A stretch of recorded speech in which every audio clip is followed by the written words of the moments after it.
Baby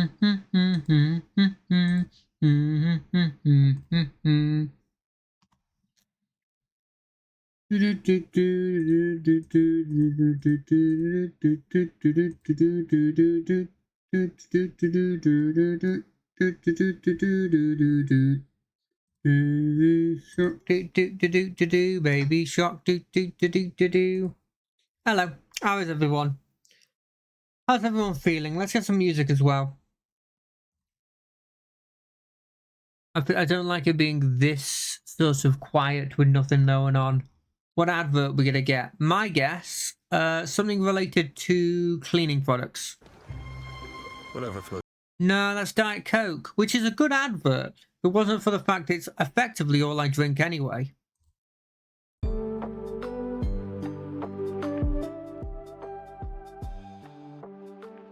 Anyway, yeah, as I was saying, plan for today. We're going to chill. We're going to talk about the week, talk about what's happening, just in general with the week. And it's very weird that this thing keeps coming up on my stream chat saying the rewards are enabled and subscribe to earn rewards. You can't physically do that. So good luck trying to get those rewards. Don't know how you'd ever do it, but whatever. But yeah, we're just gonna chill. We're going to just relax. We're gonna have a bit of look on the player's guide, the second edition player's guide. We're just gonna have a look through it, sort of talk through, and I sort of read off a bunch of stuff related to what my character is gonna be. So my plan is, I'm going to look through what the halfling ancestry says. Just get a quick feel of like how halflings are sort of perceived generally in this world. Then we're going to move on to fighter, and we're sort of going to look at we'll probably just look at the levels from, I think it's level 1 to 12, because I think that's where we stop in this module we're doing. If you know Pathfinder, it's like the first sort of, like, it's like a mega dungeon that follows on from the beginner's box that is like from 1 to 12. So my plan is to go through that, well, go through how the fighter works and stuff, and just see like maybe what I want to go, and also just like the general feel and direction of what you get through the levels, you know.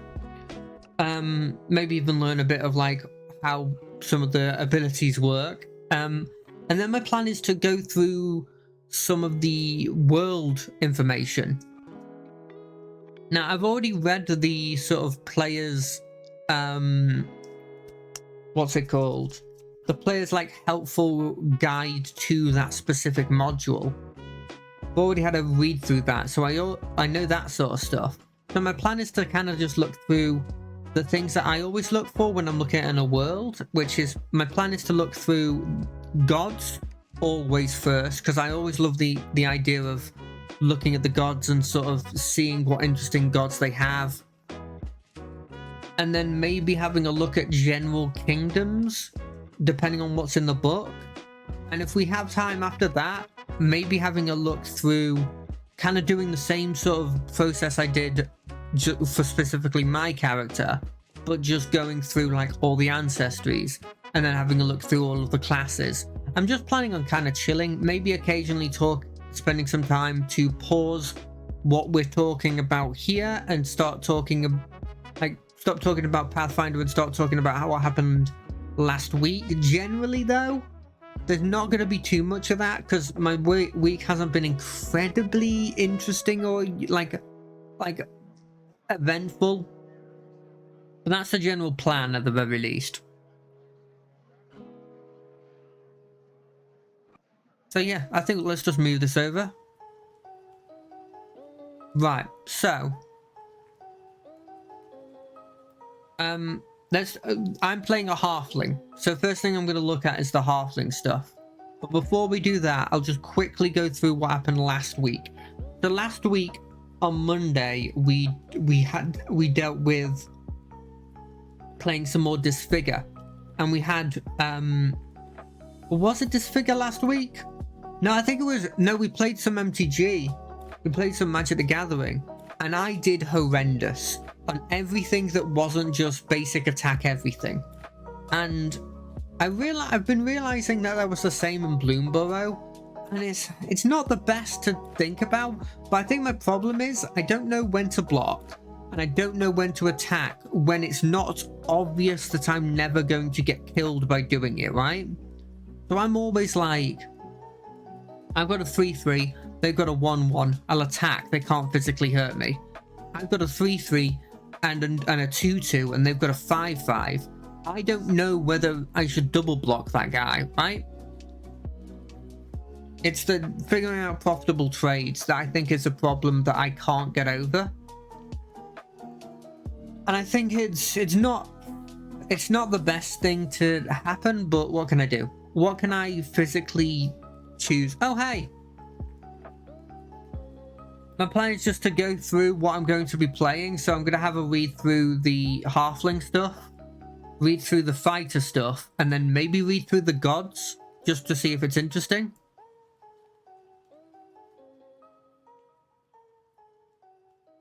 But yeah, let's have a read through this. Claiming no places of their own, Halflings control few settlements larger than a village. Instead, they frequently live among humans within the walls of larger cities. Okay, carving out small societies among taller folk, mainly perfectly fulfilling lives in the shadow of larger neighbours, while others prefer a nomadic existence, travelling the world and taking advantage of opportunities and adventures as they come. You know what's interesting is just reading this, I'm going to actually turn this down slightly. I've actually unintentionally sort of made my character already kind of like this. So the story I came up with for my guy,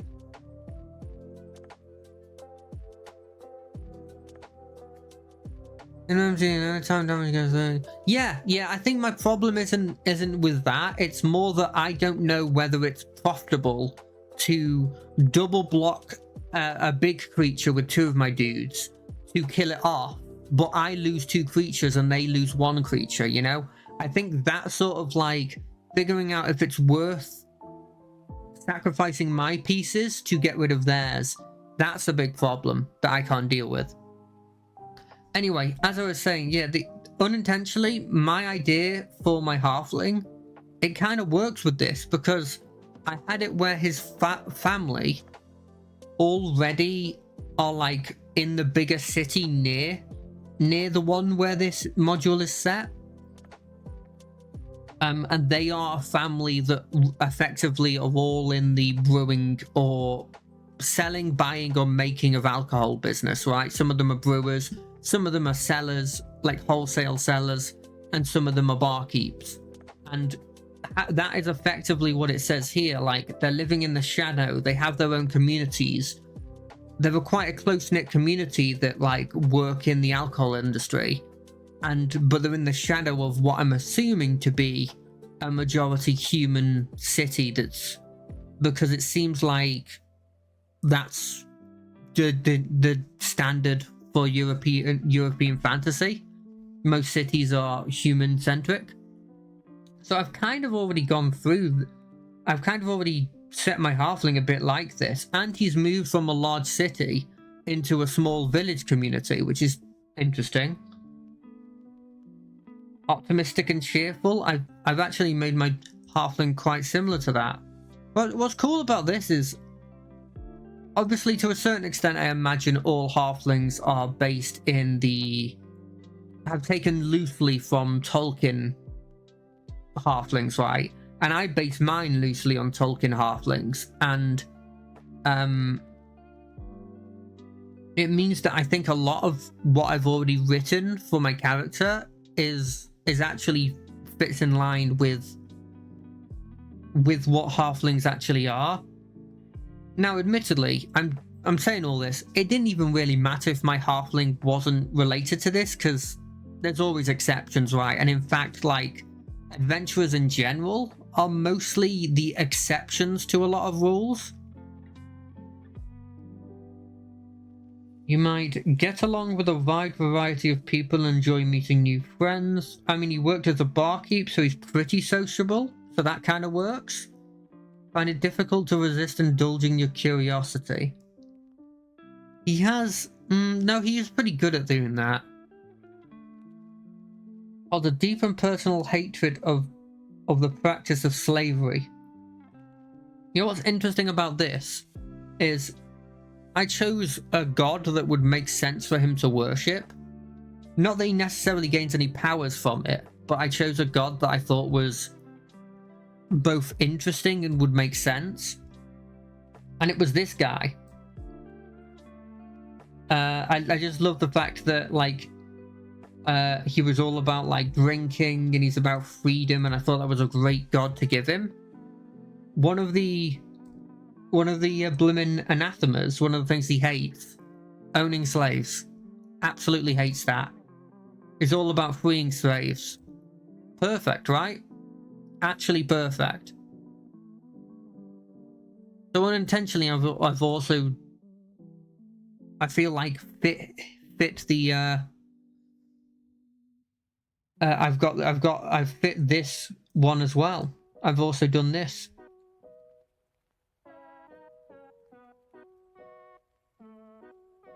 And I'd like to play a character that's very, very positive. I've tried doing that before.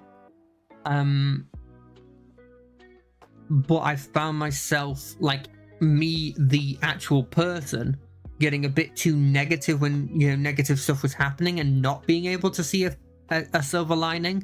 Because generally I'm not like a silver lining kind of guy. I'm quite cynical generally. So I'm going to try it again. Try to be like a generally nice person. But, I mean, I'll try, you know?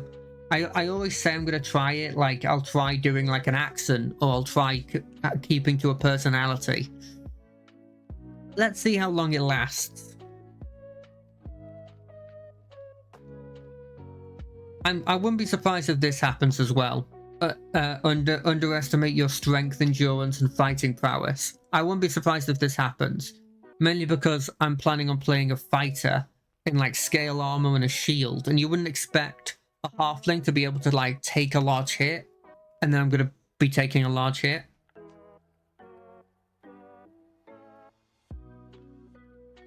Go more than 30 feet in height, yeah, 3 feet in height, sorry. Not 30 feet, god damn, that would be a giant. See, I read this because I looked into this interested. And so this is the logic why I've made my character like 82 years old. Because if you think about how like the average human in like real life probably lives to about 80, you know? Like that's around the time I feel like most people slip off the mortal coil. And so if the average age is 150 as a halfling, I kind of just doubled like what assumed ages were. And so like he's 82 years old, but in like human years, that's kind of feels like it's just like mid 40s, right?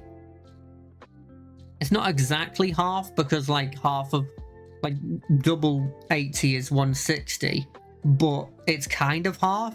And so him being 82 is kind of like the equivalent of like a 45-year-old human.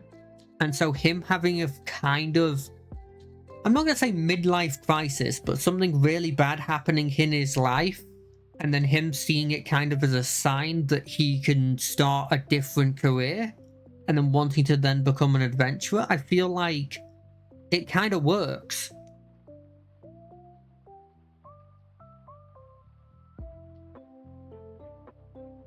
Let's have a read. They eke out a living performing menial labor or holding simple jobs.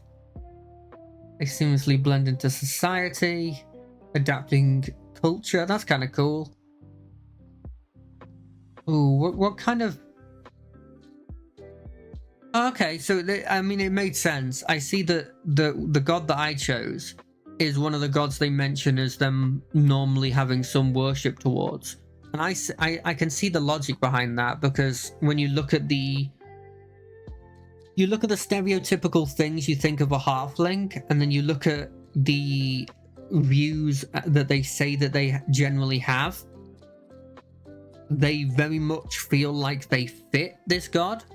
Like drinking, you always see in like in halfling cultures in other worlds, you always see them either having food or having drink and stuff with them, and then like freeing slaves being both of the tenant of this god and seemingly very ingrained into the halfling society. Usually 2 or 3 symbols with gentle to avoid hard consonants, throwing the sounds humble. I don't know if I don't think I've hit this one, because my guy's name is quite complex and long, and so I don't think I've really hit this one.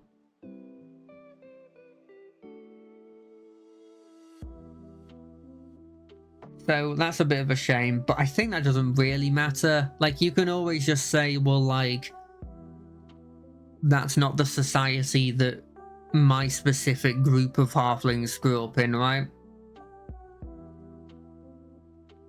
You got this thing. I mean, generally, I've looked into this just when I was making the character, but like, obviously, there's this flaw of strength, and I think that would also lead into this here, underestimating your strength, endurance, and fighting prowess. My character actually has pretty decent strength. He's kind of broken apart into like a bit of strength, a bit of dex, a bit of con, you know, just sort of generally around those. And so I feel like there will be times where generally people underestimate my strength, because inherently your ancestry says you're probably not going to be that strong. That's kind of cool. Keen eyes, you gain... You can make a small of concealed or invisible creatures. You gain a +2 circumstance bonus. Now, I think this is one of the things I'm going to need to learn, is I understand you get a +2 bonus when using the seek action. I'm not sure if there's any rules behind why they don't just say a +2 bonus and instead they say a +2 circumstance bonus. I don't know if there's a difference in specifically calling it a circumstance bonus over, say, like just like a +2 bonus. Like, it could just be the way they the way they structure stuff is they just call it circumstance bonus instead of regular just bonus. But I that's little things that I feel like I need to look into before this goes on. And using the seek action to find hidden or undetected features. When you target an opponent that is concealed from you or hidden from you, reduce the DC of the flat check. Now, I've learned about this. Flat checks seem to just be a d20. Like, you roll a d20, you don't get any bonuses to it. But this one's going, hey, you do get a reduction on what you have to hit, which is kind of good.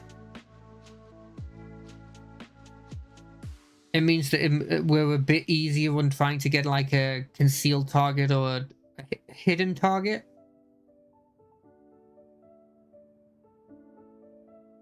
Oh.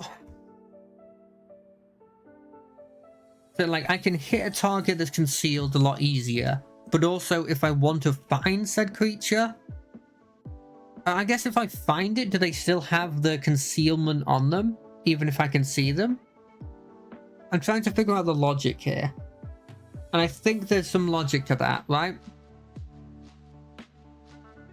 So my thinking is, I seek them. I'm trying to find somebody that's concealed. I use the seek action to find them. I roll, I succeed, I find the person that's concealed. Now I still have to, they still they don't lose the conceal condition, I'm guessing. And then I get to roll a flat check, and my check is like easier to do. All right, let's have a look at these things. These are the heritages. If you're coming from D&D, these would be like the sub races, I think. You've got the gutsy, which is they have a level head and they're good at staving off fear when the chips are down, making them wise leaders and sometimes even heroes. When you roll a success on a saving throw against an emotion effect, you gain a critical success instead. So my thinking is emotional effects are probably things like charm and fear, is my guess. Seems interesting. It's something that won't come up a lot, but when it does come up, I imagine, because from what I can see in this, if you get like a success on something, you get a pretty good effect. If you get a critical success on something, you normally do something extra. So my thinking is, I haven't looked into saving throws specifically, but my thinking is maybe if I try and charm you and you critically succeed on the charm, maybe you become immune to me casting a charm on you for a bit, or maybe it's like it's an easier DC or something. I could see it being like that. Hilllock Halfling. When you accustomed to the calm life in the hills, your people find rest and relaxation especially replenishing. When you regain hit points overnight, add your level to the hit points regained. When anyone uses the medicine skill to treat your wounds, you can eat a snack to add your level to the hit points regained from the treatment. That's pretty good. So you're just really good at healing. The thing is, I don't know enough about the healing rules to know if that's a load of, like, that's significant. Like adding an extra, what, like extra 1, maybe 2 later levels, you're adding 3 to 4, 5 to 6. Like if that adds up. But I mean, you're never annoyed by like an extra little bit of 1 health. It reminds me actually of my Baldur's Gate game, where I've gotten a trinket on Shadowheart that whenever I heal somebody, they get like 3 temp hit points. And it's not a lot. Like, it doesn't add up to a huge amount. But it's noticeable every time, just getting 3 hit points. So I could see that also being noticeable. Nomadic. Your ancestors have traveled from place to place for generations, never content to settle down. You gain 2 additional languages of your choice, chosen from among the common and uncommon languages available to you. Every time you take the multilingual feat, you gain another new language. Oh, that's cool. So it's not only just you get a couple more languages, but it's more like you're so good at gaining languages that whenever you take this specific feat that's about you learning a language, you gain another language. That's cool. I wish actually... I wish D&D did that more, actually. Because I think D&D... it'd be really cool to have it where it's like, hey, here's why you should take this feat. It's getting buffed by you having this specific... I don't think you could put it as a sub-race feature for D&D, but you could put it for like a subclass feature, maybe. Then you've got the Twilight Halfling. This is the one I went. Your ancestors performed many secret acts under the concealing cover of dusk. Over time, they've developed the ability to see in twilight. You gain low light vision. I don't know how good low light vision is in Pathfinder, but I'll be honest, I had a look at a bunch of them and went, I'm not really sure which one of these I want, and I don't think it has a major impact on my story, and therefore I just rolled. And I feel like low light vision's never bad to have. I feel like it'll get some use. And then Wildwood. You ignore difficult terrain from trees, foliage, and undergrowth. I'm not sure how useful this would be. It could be useful. I don't think it'd be very useful in the module we're playing, though. Because my guess is, I know nothing about the module other than what's in the book that the players can read. But my go-to...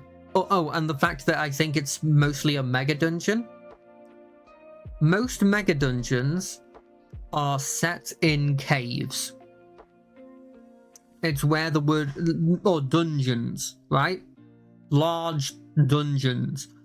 Not a lot of trees and foliage a lot of the time in those. I guess you could maybe get, like, mushrooms, I guess.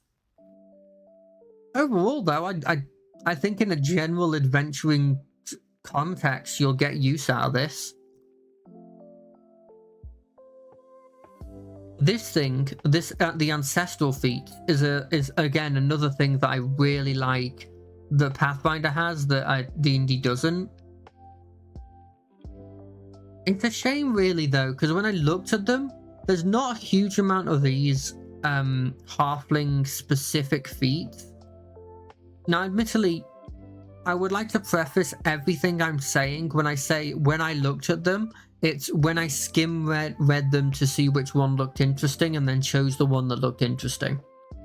But when I looked at the first level feats, there's not... The one that I picked does fit my aesthetic. The later ones don't as much, but you got Distracting Shadow, where it's like you've learned to remain hidden by using larger folks as a distraction. You can use creatures that are at least one size larger than you, which I think is going to be any of your companions that isn't like, you know, like a dwarf or something, you know, any your humans, your elves, I imagine are going to be that. You can use a creature that is one size larger than you as cover for the hide and sneak action. It took everything in my body to not call that hide and seek, because I was convinced that would be what it is. So you still can't use such creature as cover for other uses, such as take cover actions. Okay. I think this shows, and it will show it on a couple of the other feats, the lean towards halflings being sneaky, which makes sense, right? Not the way I'm playing, but it makes sense. Like, there'd be abilities that allow them to sort of hide. Halfling lore. You dutifully learn how to keep your balance and how to stick to the shadows where it's safe. Important skills passed down through generations of halfling tradition. You gain trained ranks in acrobatics and stealth. If you would automatically become trained in one of these skills from background, blah, blah, blah, blah, blah, you can instead be trained in a skill of your choice. You also get trained in halfling lore. This is a very cool feat that I feel like I'll never take. It's not because it's a bad feat, as I tried to specify there, but when I'm looking for feats and when I'm looking at cool things that I can do, when I see something that's just you get a couple of your skills trained, not interesting to me. Don't get me wrong, skills are interesting, but I already get like 3 of them, or however many I get from my background, from my class. Like, I don't need more. And there are people that like to do that, and I'm not trying to get at them for that. People like to have loads of skills or be really good with skills. It's never been my forte. I'm the kind of person like specializing into like 1, maybe 2 skills, maybe 3, and then just focusing them as like, that's what I do skill wise, and then focusing all the other things that I get on more like interesting things for combat, or even just out of combat things that aren't specifically related to a skill. Good feat though. And you got halfling luck. Once per day, if you fail a skill check or saving throw, you can re-roll the trigger check, but you must use the new roll, and even if it's worse. Okay, so you get a once per day re-roll of a failed check or saving throw.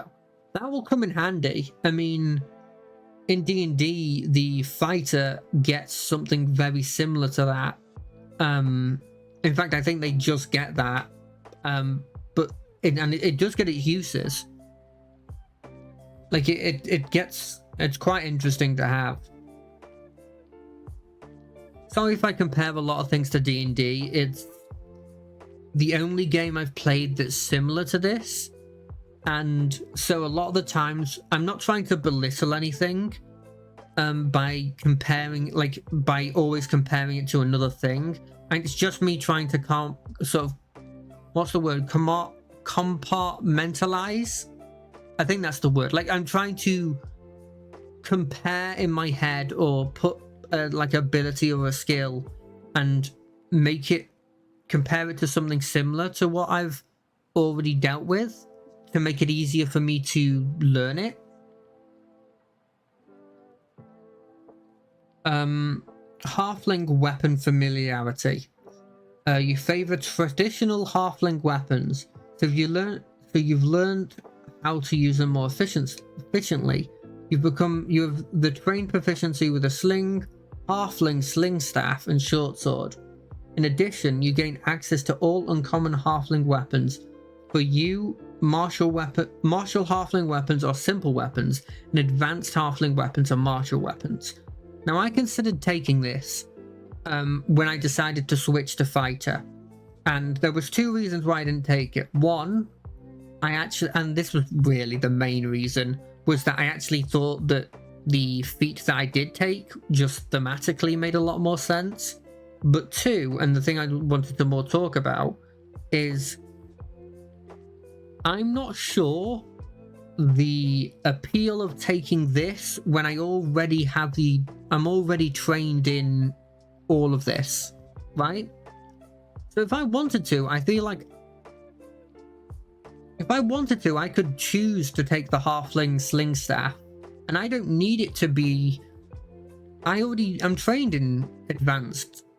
I'm trained in martial weapons, and I think it's a martial weapon. It might be an advanced weapon, but either way, I'm trained in those. So I was under the impression, and correct me if I'm wrong here, that this feat is more so for people that want to use martial weapons when they don't get trained martial weapons from their class. I could be wrong for saying that. I mean, it does seem like there's some advantage to moving an advanced weapon into a martial weapon, because it seemed like advanced weapons. I think the fighter is trained in all of them, but I got a +5 to simple, a +5 to martial, and then I think I got a +3 to advanced, which means either I'm wrong and I don't get that trained, or it gets a minus to it because the advanced weapons are better. So I guess that might be, and it would be for me, if I took this, I would be getting a +2 to the advanced weapon I use. But I don't think it's particularly relevant for me. It's a cool feature though. I like the idea of being like a sorcerer or something, and picking up that and using a martial weapon as a sorcerer, because there is some abilities you can take for it that I think turn you into a kind of a frontline fighter sorcerer, which is kind of awesome. Also, if you came into this expecting actual information that would be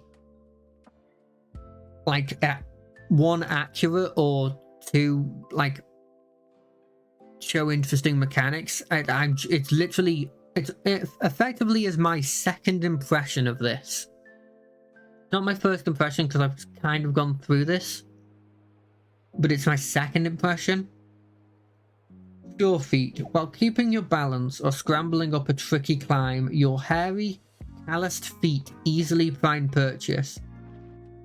If you roll a success on an acrobatics check to balance or an athletics check to climb, you gain a critical success instead.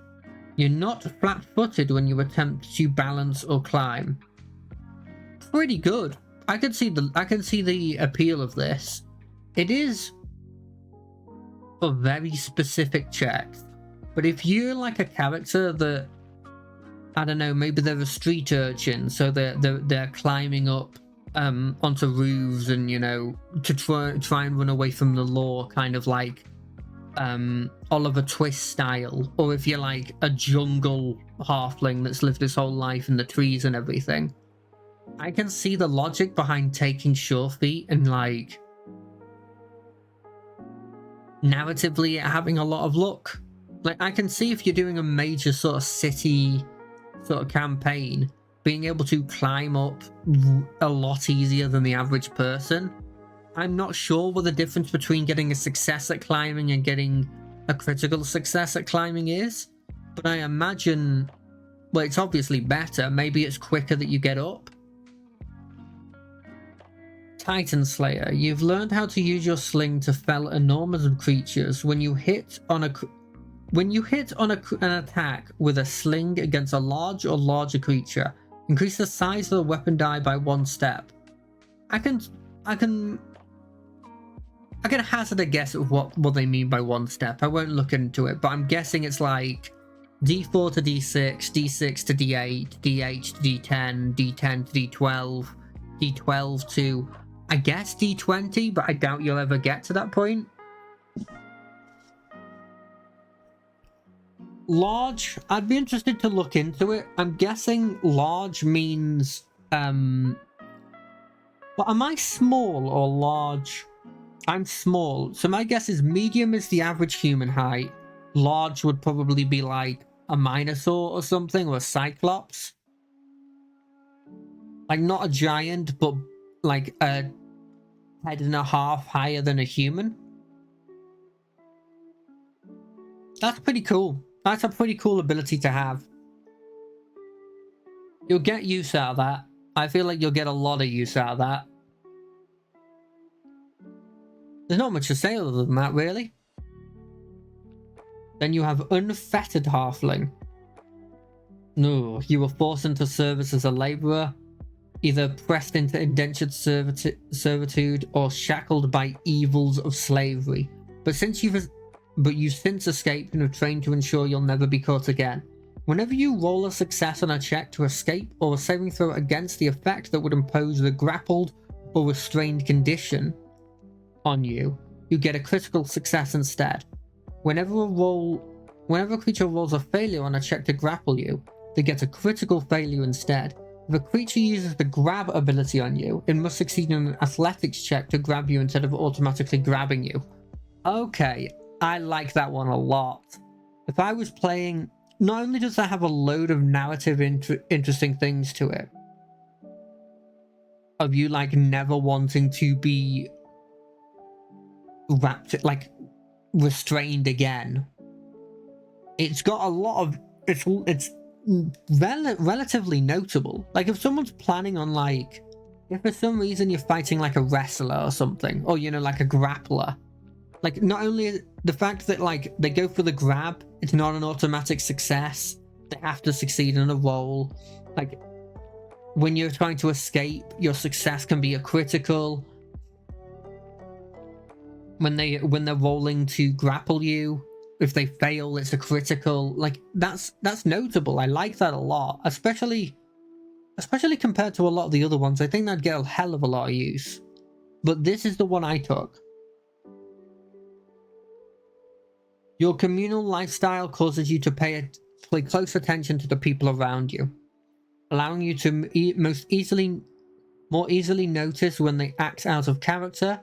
You gain a +2 circumstance bonus to perception checks when using the sense motive base action to notice enchanted or possessed creatures. Now, my logic here is, look, I don't think he's not going to have been dealing with a lot of enchanted or possessed creatures, right? But he would be paying close attention to people, because the worst part of owning a bar is when the rowdy person decides to start destroying your stuff, right? And so you're looking at someone and going, they've drank too much. They're at the point where they're going to do something they'll regret tomorrow. It would make sense for a barkeep to have that. And then enchanted and possessed characters, that can just come from, well, he knows if someone's out of character. So maybe if he might not know they're possessed or they're enchanted, but he'll know that they're not acting usual, you know?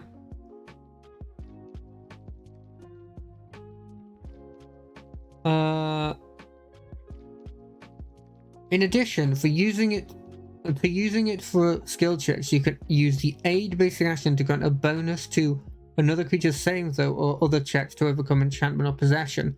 As usual, aid you need to be prepared by using an action on your turn to encourage the creature to... Oh, that's cool. I didn't even read that second half, if I'm being honest. This is what I mean about me skimming it, right? I looked through all of these when these don't make sense for my character. Watchful Halfling came up and I went, I can... Sensing motive? That makes sense for a barkeep to have. But having the aid thing, that's also kind of cool. Just being able to tell, like, go... You can go up to somebody and go like, hey mate, you can get through this, and they can just break an enchantment. That's kind of fun. Now, 5th level, I kind of had a little bit of a look at. I really liked this cultural adaptability one. Because it's effectively, it says, you gain the adopted ancestry general feat. And you also gain 1 1st level ancestry feat from the ancestry you choose from the adopted ancestry feat. So I'm not even particularly sure what this means. Let me look up this.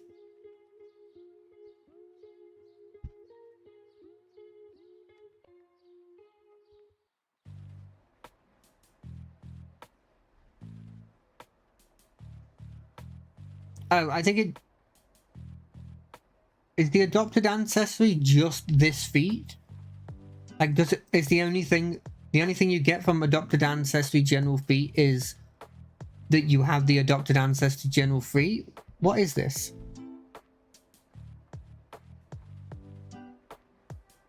Surely there's got to be more than just this.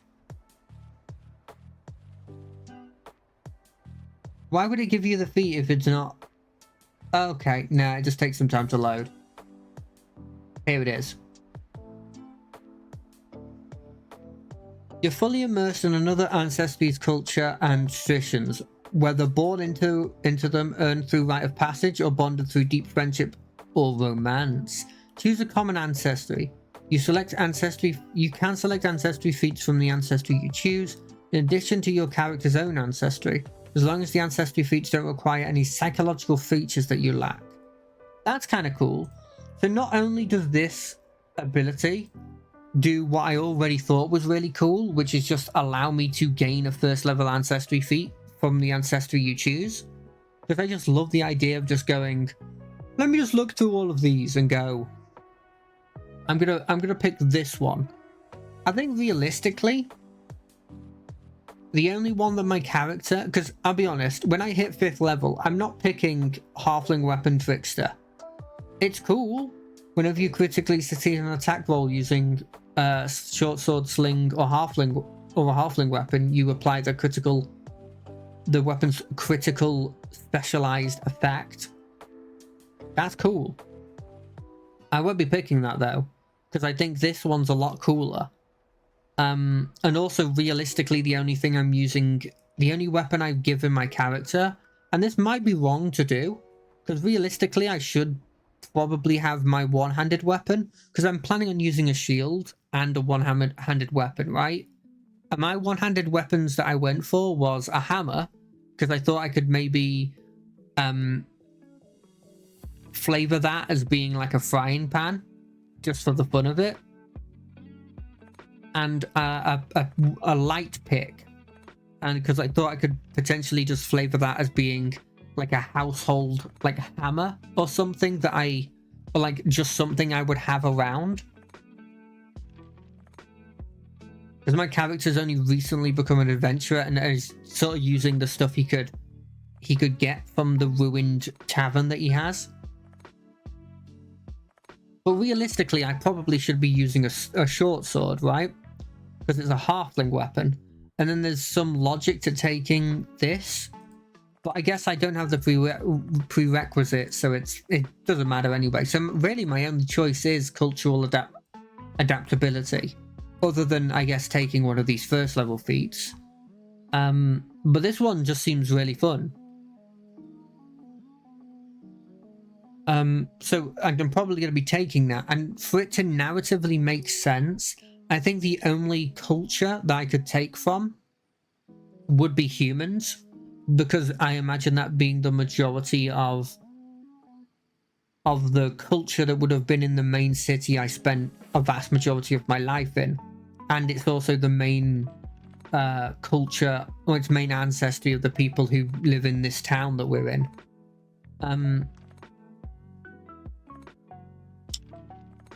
So I probably would take that.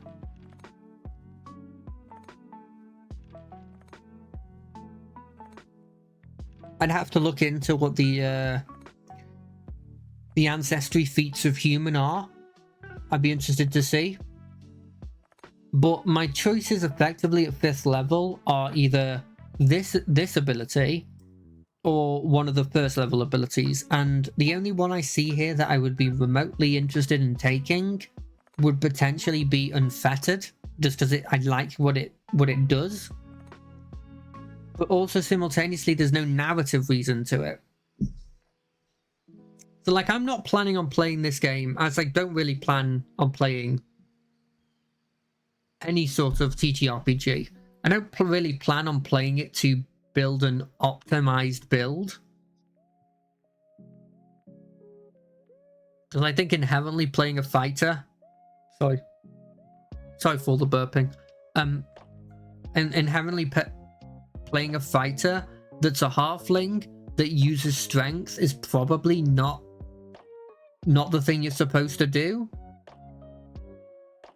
Like, as it says down here, halflings make great clerics, rogues, or monks or rangers, right? That's the thing you should really be focusing on. So from the get-go, I'm not really trying to make it optimized. So I'm only going to be really taking stuff that narratively makes sense. And my character wouldn't really make sense for them to be particularly sneaky. They've not had a life of being sneaky. I don't think they particularly would be proficient in acrobatics or stealth. They haven't had a life where that's needed. You could make an argument they're lucky, but that's on the lower list of things I'd probably take. I think that's the only one that we've talked about now that narratively makes sense. He hasn't been using weapons for a long period of time. He would be pretty good at balancing, from potentially balancing like plates of potentially food or like alcohol for lots of people. So I think Sure Feet is a potential as well. Titan Slayer makes no sense. He doesn't know, he's not proficient in fighting large beasts. Unfettered doesn't make really any sense either. So of the first level feats, if I hit 5th level, of the feats that I'd have available to pick, I think the only options are either luck or Sure Feet, or picking something in the human ancestry. You know what? I've been talking about it too much. I'm going to go actively look at what the humans get at level 1 for ancestry feats. Let's see if there's anything here that particularly springs to mind. I can't take Adapted Cantrip because I don't have the prerequisite of being a spellcaster. Cooperative Nature. The shorter human lifespan lends perspective and has taught you from a young age to set aside differences and work with others to achieve greatness. You gain a +4 circumstance bonus on checks to aid. You know, that would be kind of cool as like going into sort of having a very powerful aid feature. I don't know how relevant it would be, but I would then have 2 bonuses to aid. I'd have the +4 bonus to general aid, And then I'd have the +2 bonus to aid to help people get out of enchanted or possessed. That's kind of cool. So that's a potential maybe. It also cooperative nature does lend itself to being, you know, a barkeep and working in, like, when it gets really, really busy, being able to work together with the other waiting staff. General training. Your adaptability manifests in your mastery of a range of useful abilities. You gain a first level general feat. Oh, you just gain a general feat. You must meet the prerequisites, but if you select this feat during character creation, you can select the feat later in the process in order to determine which prerequisite you meet. That's kind of cool. So, what's really interesting is this means that at level 5, I have access to so many freaking feats that I can take. Because I don't just have access to all the first level feats I didn't take. I also have access to all the human feats and all the general feats. Because I can pick this, then go pick myself a general feat. That's cool. That's really cool. Haughty obstinance. Your powerful ego makes it harder for others to order you around. If you roll a success on a saving throw against a mental effect that attempts to directly control your actions, you critically succeed instead. If you roll a failure on a check to coerce you using intimidation. If a creature rolls a failure on a check to coerce you using intimidation, it gets a crit fail.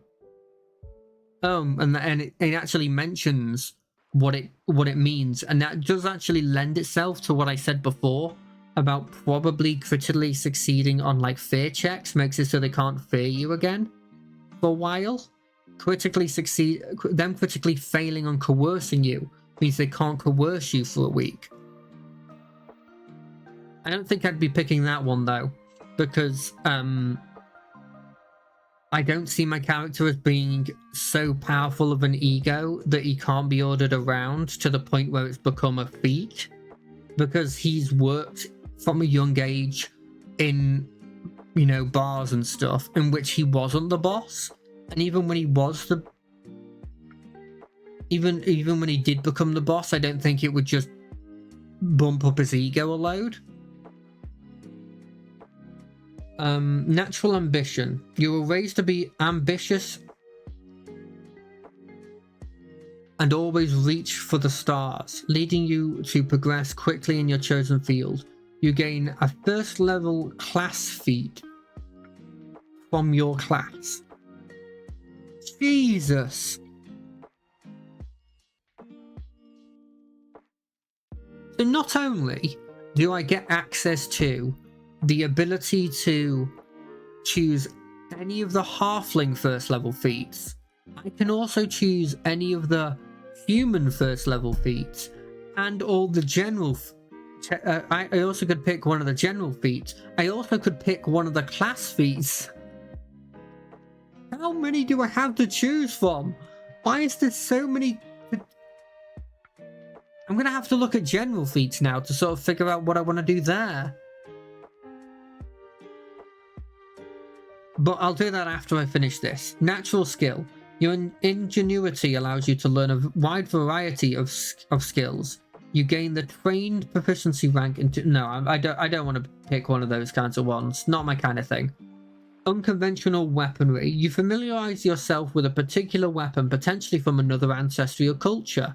Choose an uncommon simple weapon or martial weapon with a trait corresponding to an ancestry, or that is common in another culture. You gain access to that weapon, and for the purposes of determining your proficiency, the weapon is a simple weapon. If you're trained in all martial weapons, you can choose an uncommon advanced weapon with such a trait. You gain access to that weapon, and for the purposes of determining your proficiency, the weapon is a martial weapon. Okay. A couple of these that I can take out the equation. Probably not going to be taking this one. Probably not going to be taking... Well, physically can't take this one. This one doesn't make any sense for my character. This one I won't be taking either. Now I need to look at general feats. Now where will they be? General feats. Let's have a look. General feats. General feat. So I can take one of these, which we know what this one does. We know what... I can guess what armor proficiency does. Holding my breath for a long period of time doesn't make too much sense. Becoming an expert in saving throws or perception. Let me have a read of this one. Canny acumen. Your avoidance or observation is beyond the ken of most in your profession. Choose fortitude save, reflex save, will save, or perception. You become an expert in your choice. I kind of like that. That's a potential. I need to be writing this down. Do I need to be writing? Yeah, I need to be writing this down. Don't look at what's happening here. Notepad. Right. We'll put it here. We'll put it like here. And we'll just do this. So you can see that. Okay, so potential level for what's it called? Like an halfling. I can't spell out ancestor feat. That makes no. I want it all to fit on one page, so I'm not going to do that. First bullet point. Let's go back to halfling. Not druid. I wasn't even a druid. What am I on? Halfling. The potential ones that I could pick. Halfling. Look. Makes sense. Generally good. Oop.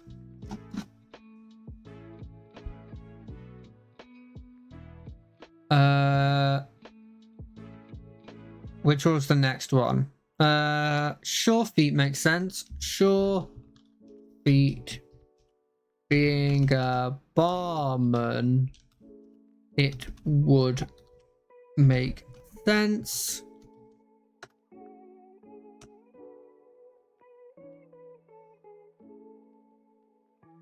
And then we'll just I'll put here feats that I get from cultural adaptability. Feats I get from cultural adaptability. You know what? Feats from. There. A lot easier to see. And then we go up to human. And of the human ones that would make sense for my character, this one, I can just copy and paste. What am I doing? That one, with a C at the end.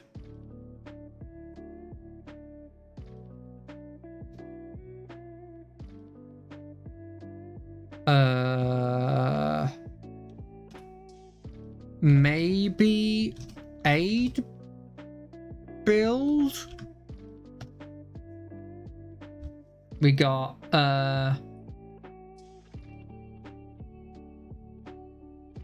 think that's kind of the only one I'd want to take.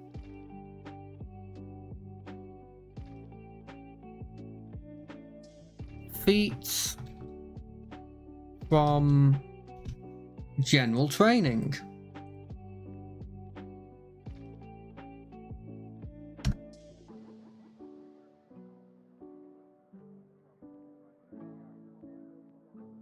And then we go to cunning acumen.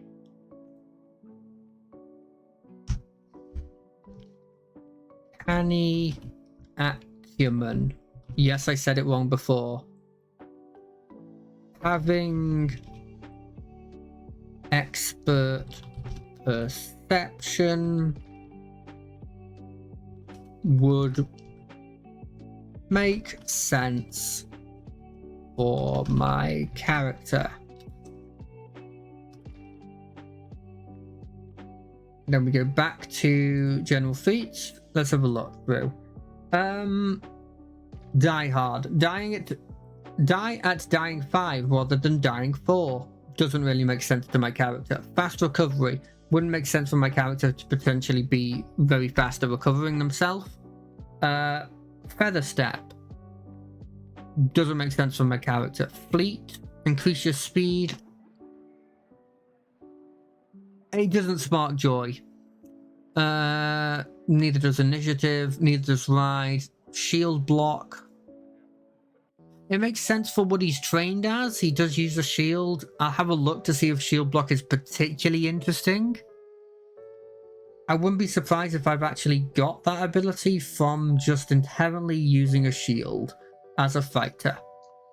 You snap the shield in place to what your spin prevents you from taking an amount of damage up to your shield hardness. Yeah, I already have that ability. For being a fighter. Toughness doesn't make sense for my character. Weapon efficiency doesn't make sense for my character. Ancestry paragon. It's level 3 and it effectively does, it just loops by just giving me an ancestry paragon. It would be kind of funny, just for the hell of it, to go, yeah, I'm going to take cultural adaptability, and I'm going to use that to take this ability that allows me to take a general feat, and I'm going to use the general feat to take a first level and gain a first level ancestry feat. And I'm going to use that first level ancestry feat to get the human one that allows me to take a skill feat and then pick a skill feat, just to show that it's a possibility. And then obviously you wouldn't calc any of that. Although there is a logic to, if you want to take, if you want the option to take a human feat, but you don't particularly want to take a human feat, you could technically, as a roundabout way, do it. Like, that feels like a weird, like, I'm trying to make my build really, really good.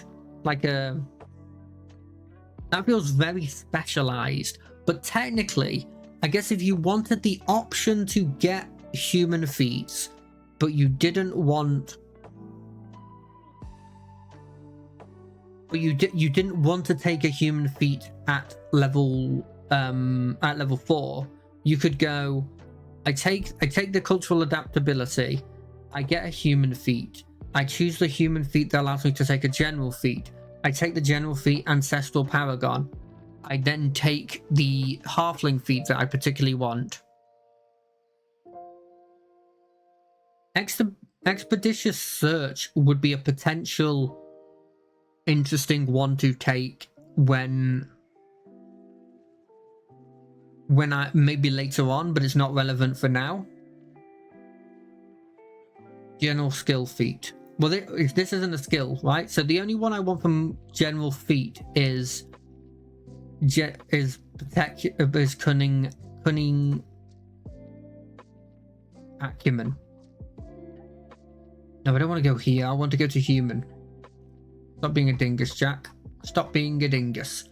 What's the next one? Class feat. So I've got training. This one gives me a general feat. And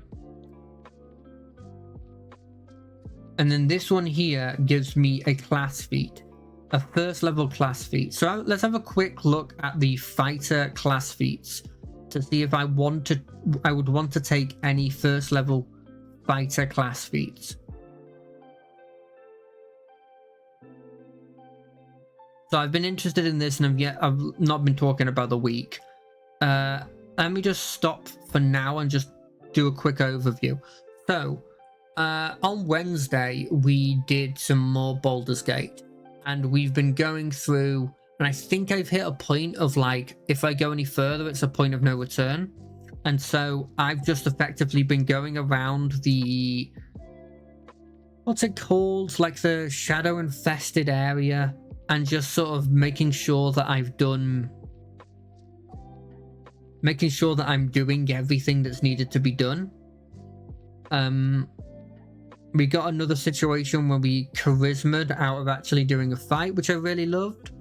My only worry is that I don't mind if I've missed some things, but I don't like if I've missed major things that I want to actively do. And I want to save this tiefling kid's parents. And I want to save generally the tieflings. And I want to, frankly, I want to kill the evil guys. And I want to potentially release that devil. And I'm worried that some of these things will be locked off if I don't do this. Don't do it now. So I'm a bit worried, and so I think when we get to Wednesday, that will be mostly what I'm doing, is mopping up stuff and hopefully getting it. Like, I want to try out that Githyanki ambush now that I'm one level higher. But I'm kind of scared that, can I take it? And if I don't take it, will I lose it? You know?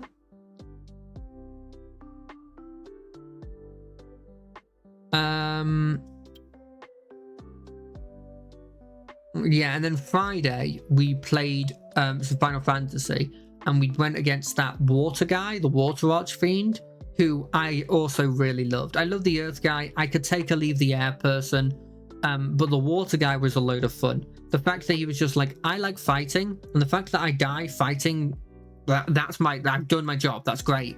You know, I love that. The story has been quite interesting, and my worry, because this has happened a couple of times, is the character that joins us for the patch quest is gonna die. And I don't want them to die, because they're really interesting and I like them, and I think they'd be a cool like addition to the group.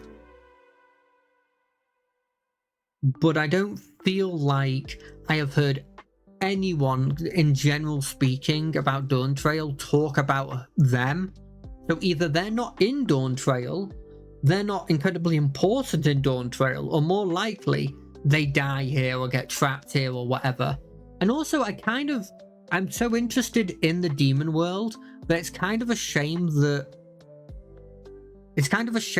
we're like not doing a full expansion there, which is one of the reasons I'm a bit iffy. And then another notable thing, I think the only other notable thing I did last week is I watched the premiere of this Minecraft, I guess it's SMP, but it's just like people together, and there's like an overarching story that's done by a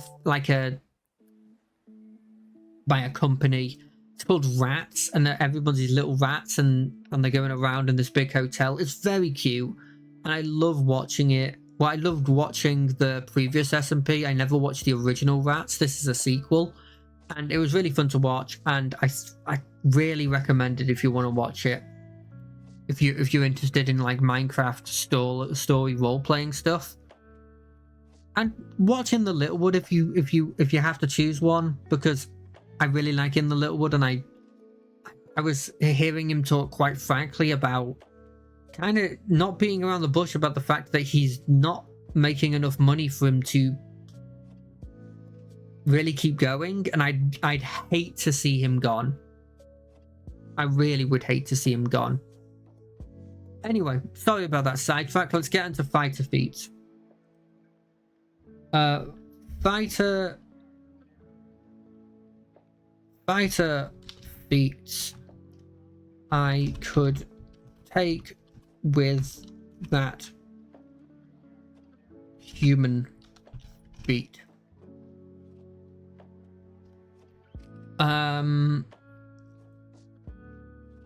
Double slice, that would be using my no, you're wielding 2 melee weapons, doesn't work for me.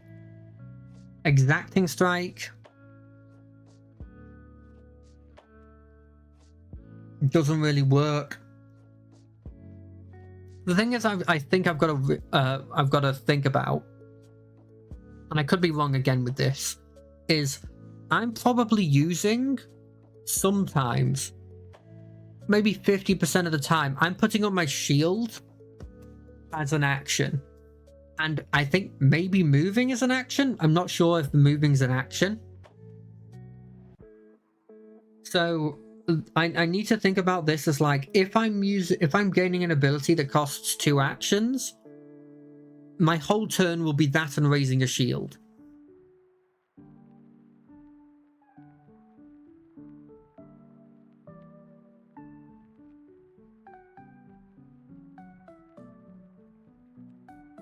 Okay, this one's kind of cool. You stride twice, and then you do an attack. Snagging strike, you have to have a free hand. I don't. I've got reactive shield, because that would make sense, because I'm going shield build. Power attack. None of them spark joy. None spark joy. So really my choice is, I could take cooperative nature, which honestly I could take or leave, because it doesn't have a... I'm not incredibly interested in it.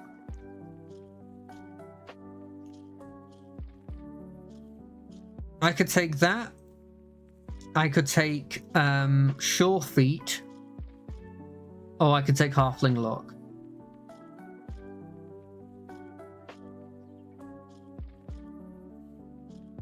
Or I could take the Perception thing. Oh, that's the Canny Acumen. I think Canny Acumen's probably my go-to. I think probably the winner is probably Canny Acumen. Which does mean that I have to... I would also get access to these. That is notable. So let me go back to Halfling. So I'm going to do it assuming that I'm going to hit level 12. So the only other one we'll look at is level 9. So level 9, if I can't do that one because I don't have Halfling Look. So next one, you're easily able to ward off attempts to play on your fears and emotions. When you roll a success and a saving well. From your class. I didn't realize I get it from my class. Hold on a second.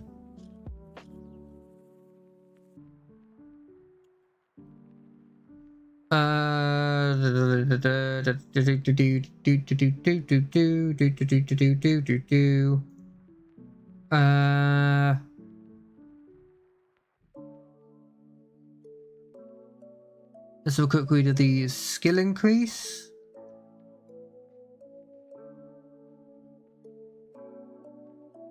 So would it be like here?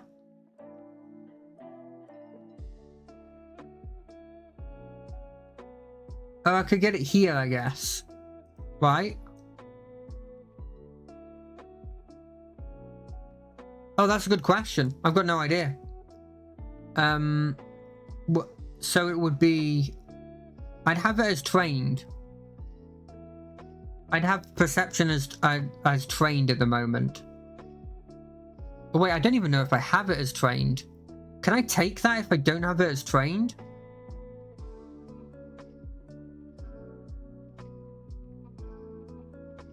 Sorry, I am a bit confused when it comes to this stuff. So like...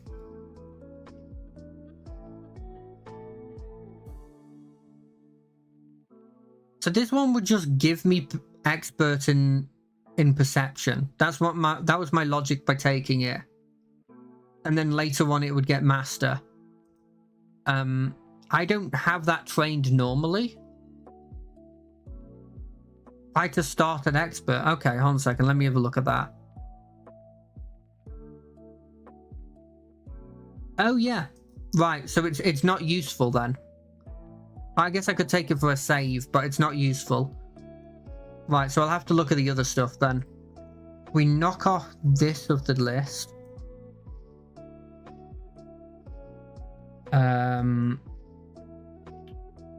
Probably knock off these. So we could take cooperative nature. Let's go back to Halfling actually. We get cooperative nature, which I think was kind of cool. Halfling look, which seemed generally good. Okay, sorry. It's D&D brain is just automatically assumed it was a skill.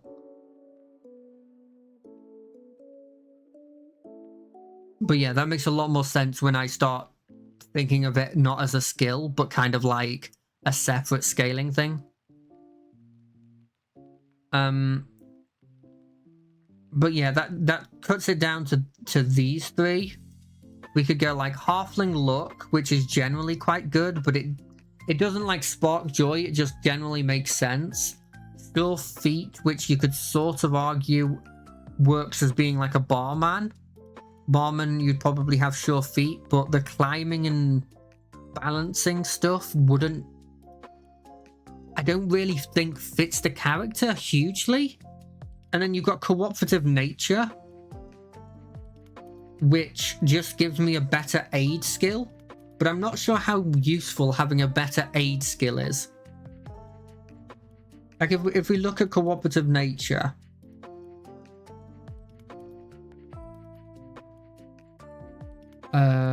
where would that be? It's under humans.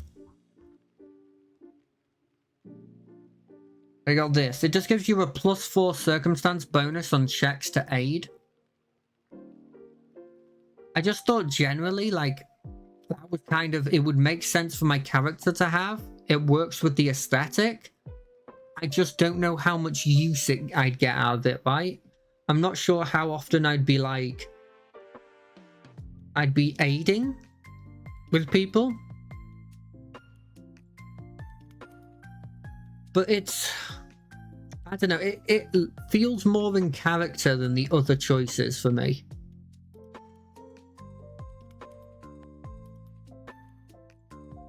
Because like, sure feet, sure, I can make some logic behind why I'd have the feet, but I just, again, as I said, it just climbing and balancing, why would my character, would that make sense for my character to have? Maybe? And then Halfling Look is kind of the cop-out answer, because it's just like, well, he's lucky, you know?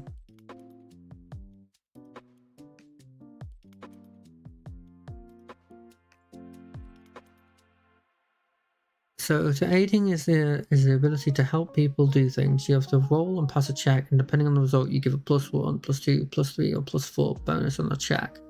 Okay. There is some logic to that. Can I do that, like, is the logic there that I can do that to, like, help them with, like, a persuasion check, or like a diplomacy check or something? Like, someone's trying to, like, barter a deal, and then I use aid on them, and I roll, and if I succeed, I give them a +1, +2, +3, or +4 on the check to barter. Or is it, you must at least be trained in the skill? Interesting. Okay, so it's useful if multiple people are trained in a skill. So like if for example, I'm pretty sure my guy is trained in society. You can also aid someone in attacking, and that I think that takes an action, right? I also think you can aid somebody in like breaking out of like enchantments and possession and stuff, because that's mentioned in the feat that I took. The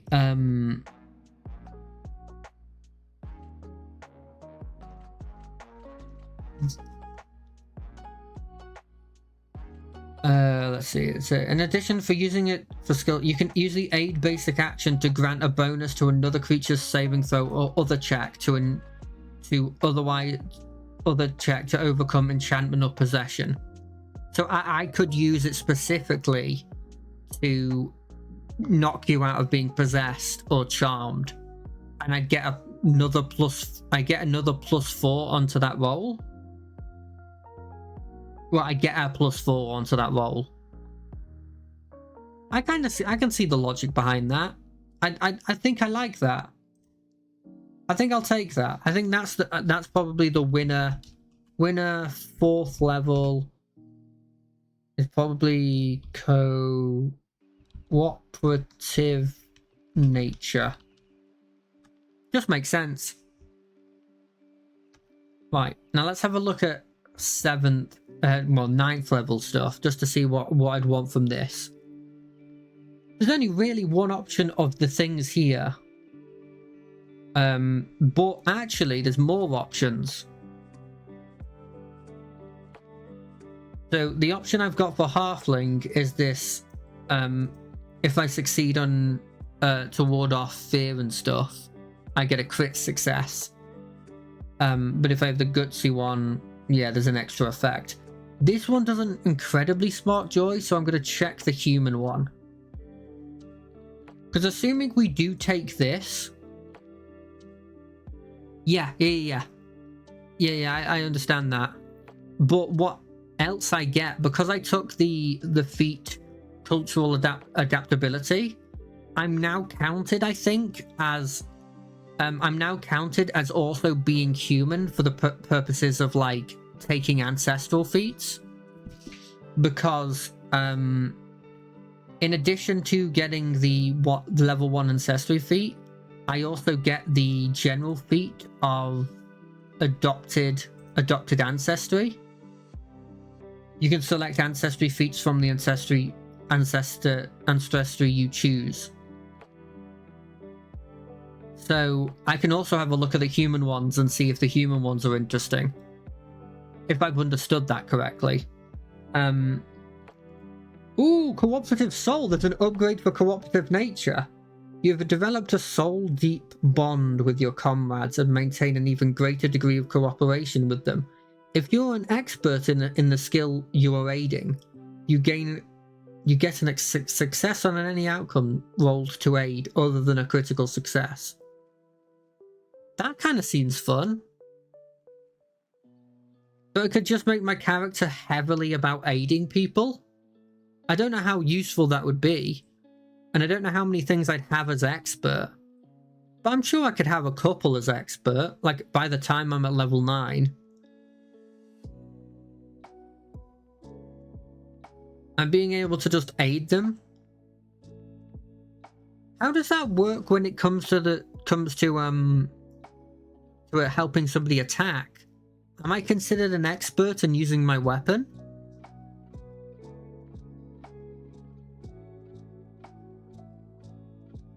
That's something I don't really know the answer to.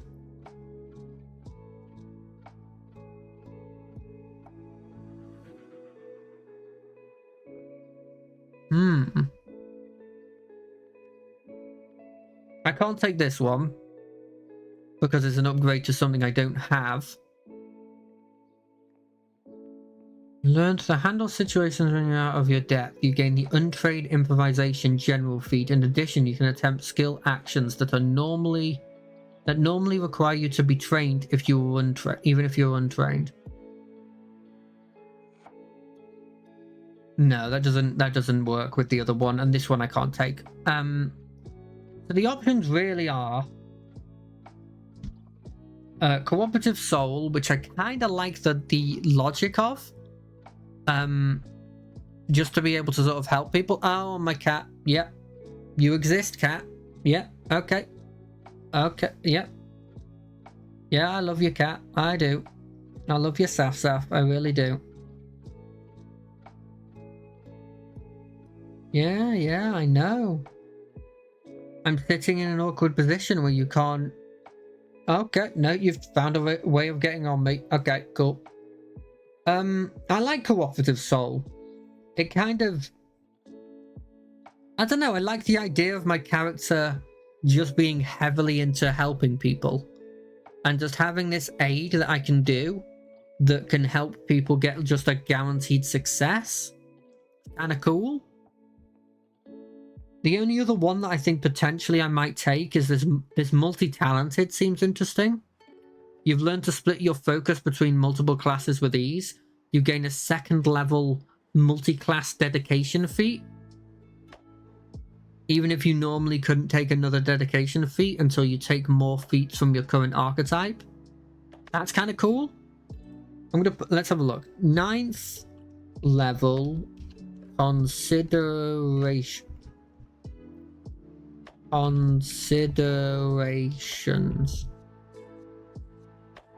I realized that my cat blends in because I'm wearing a black shirt.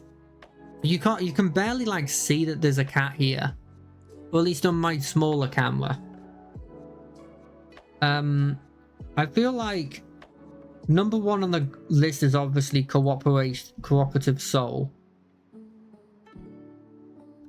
But seeing as I have the option of taking this, I may as well look at it, right? So it's second level multi-class dedication. Multi-class dedication feat. Second level multi-class dedication feat.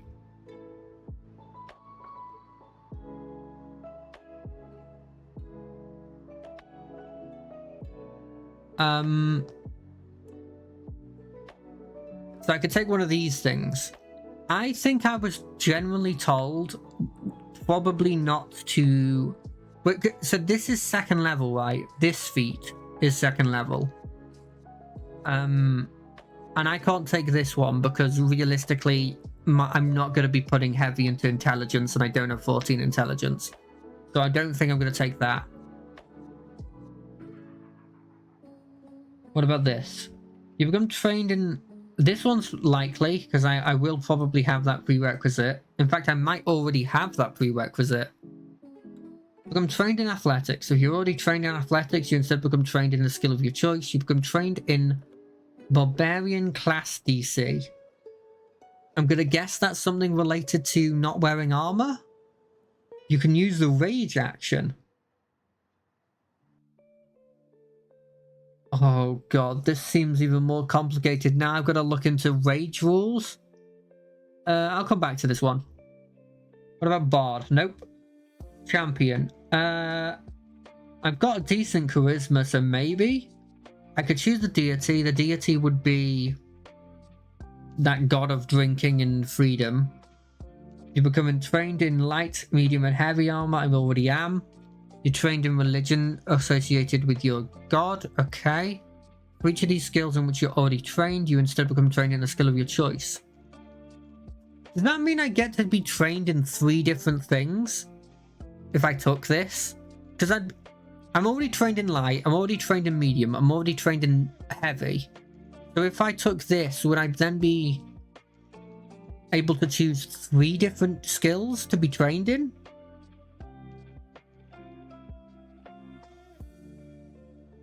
To become trained in champion class DC. I'm not sure if that's better or worse. You're bound by your deity's anathema and must follow the champion's code and alignment requirements for your cause. You don't gain any other abilities from the class choice. From your... Okay, cool. So I'd be taking this for 3 skills, really. And this class, champion class DC. Which...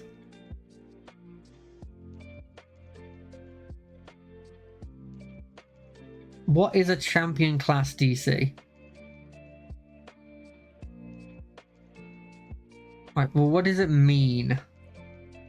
Like, it automatically did this on my foundry sheet, my DC, but I'm not sure what this means.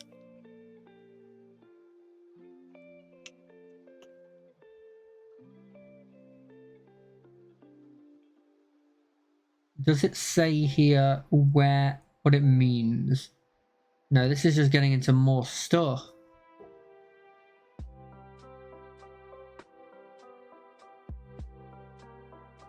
What does...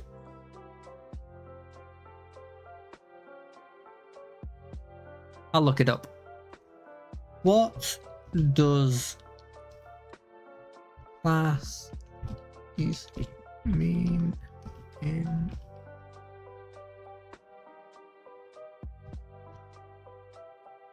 Do.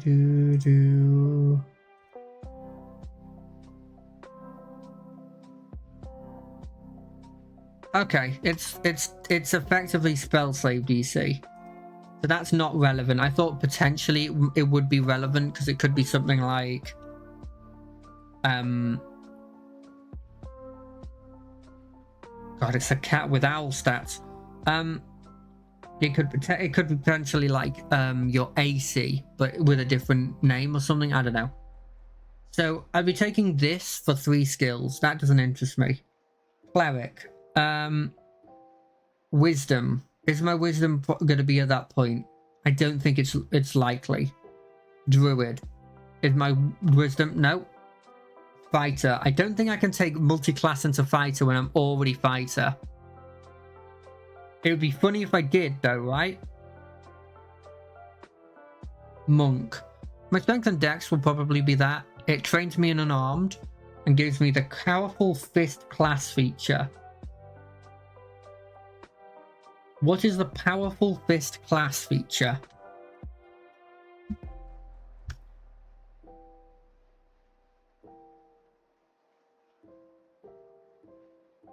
Oh, it's the one that buffs it, right. I remember looking at that. It buffs the damage die on your attacks, and it makes it so you can do, what is it? It's either you can do lethal hits without having a debuff, or do non-lethal hits without having a debuff.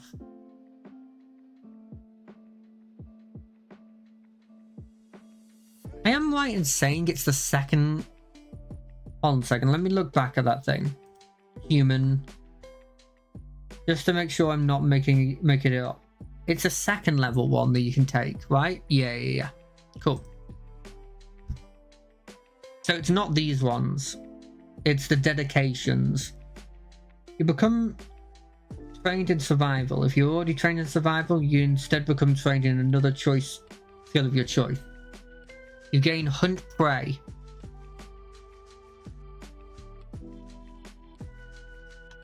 Let's have a look at what Hunt Prey does. Hunt Prey. When you focus your attention on a single target, you become unstoppable in your pursuit. You gain the Hunt Prey action.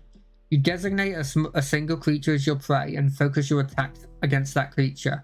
You're able to see or hear a prey, or you're able to track it. Okay. You gain a +2 circumstance bonus to perception checks when you seek your prey, and a +2 circumstance bonus to survival checks when you track your prey. You can also ignore penalties for making range attacks within your second range increment against the prey you're holding. You can only have one creature designated as your prey at a time. If you use the hunt prey as a creature you already designated, right. That feels like it's good. If I was doing a heavy, like if I was doing a ranged build.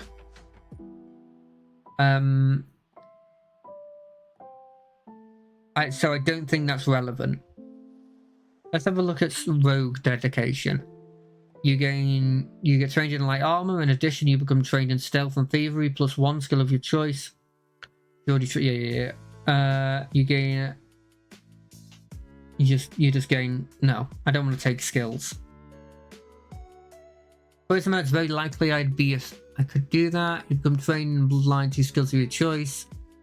You can cast like a sorcerer. You gain access to cast a spell activity. You gain a spell repertoire with 2 common cantrips. I could see that being a possibility, but it doesn't spark joy. I'm not gonna have enough intelligence for that. Okay.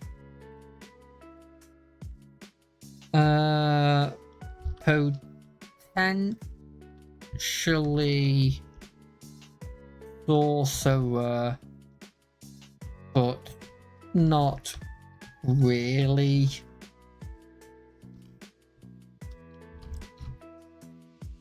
I think Cooperative Soul's the winner here. The only reason I say this is just because, well, many reasons. The only other option is potentially taking spellcasting. The only reason I wanted to have a look at those is because I just thought that there was a logic towards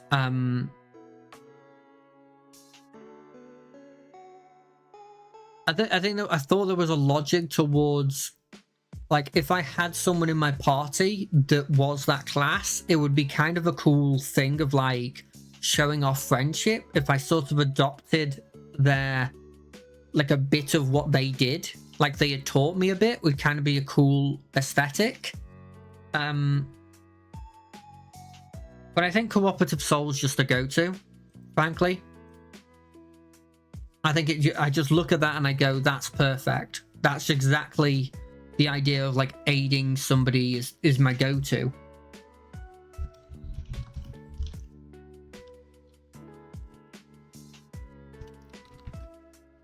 Cool. Winner! I won't go any further than that because I think 12 is the cap for the thing we're doing, so I won't look at 13. Next, let's go over to fighter. But before we do that, I'm gonna just quickly go into be right back. I'll be back in a sec. I'm going to just quickly go to the loo.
Hello, I'm back. Right, let's have a look through fighter. So, first thing to look at is skill feats. Now, I think we had a brief look at this when we were doing the ancestry stuff. The reason why I'm skipping over first level is I've done first level. I've checked my proficiencies, and all that, and I took the feat. Because I'm going like shield, I took this reactive shield one, which is a reaction. I can just raise my shield so that my AC goes up by like 2 or something. Seems pretty good. Could mean an attack that would normally hit me doesn't hit me. I'm fine with that. So level 2, we gain access to a skill feat. So let's have a quick look at skill feats. LV2.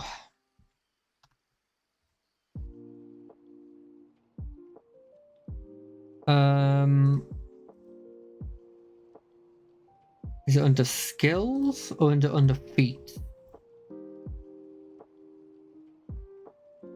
I think it probably would be under skills, right?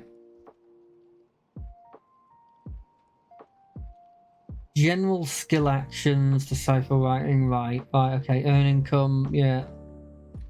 Is this not where skill feats are? Are they in the, under the feats tab? General skill feats. Right, okay, cool. I think it would be important to note so that I can actually do this a bit better is if I had access to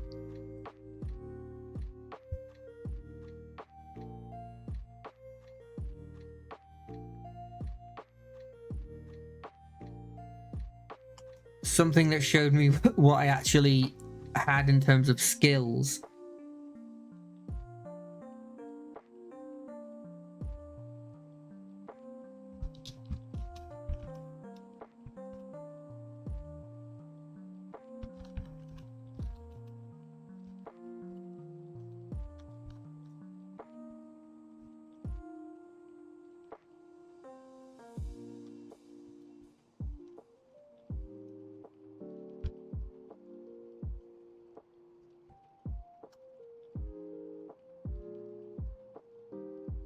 Because that feels like it's going to be important, right? If we're picking something related to skills.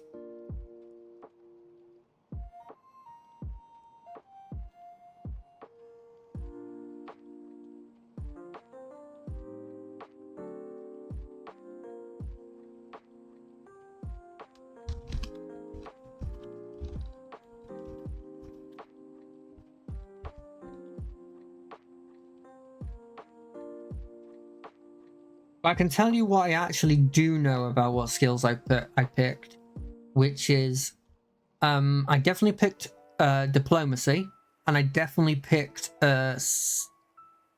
society.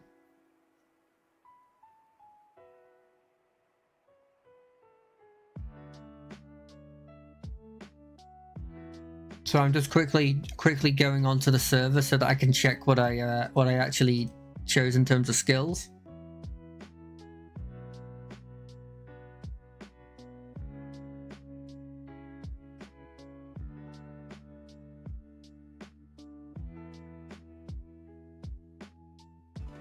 Okay, so I took acrobatics.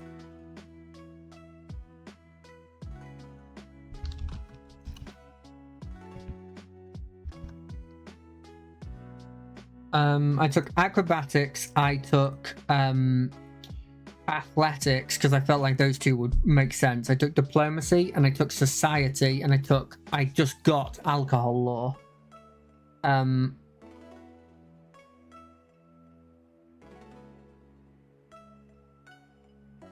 So yeah, let's have a look at those first. So let's have a look at these things first. Let's have a quick read through. Let's have a look. Assurance, receive a fixed roll on a skill check. Okay, let's have a read of that just to see what that's all about. I don't think we'll go through this one as quickly as we did the other one. Even in the worst circumstances, you can perform basic tasks. Choose a skill you're trained in. You can forgo rolling a skill check for that skill to instead receive a 10 plus your proficiency bonus. Okay, that I can see the logic behind taking that. It doesn't spark immediate joy though, so I'm gonna look at some others. Trained in the recall knowledge skill. Quick check to see if I'm trained in that. Doesn't say I am. Trained in arcane nature, occultism, or religion? Nope. Trained in... Nope. Intelligence 12? Nope. Trained in arcane... Nope. Cool. That one's done. Acrobatics. I am trained in this. So I can do treat falls as shorter than they are. Wouldn't make sense for my character to have. Quick squeeze. Move swiftly as you squeeze. Steady balance. Maintain your balance. Potentially. I'll put that on the potential. Potential.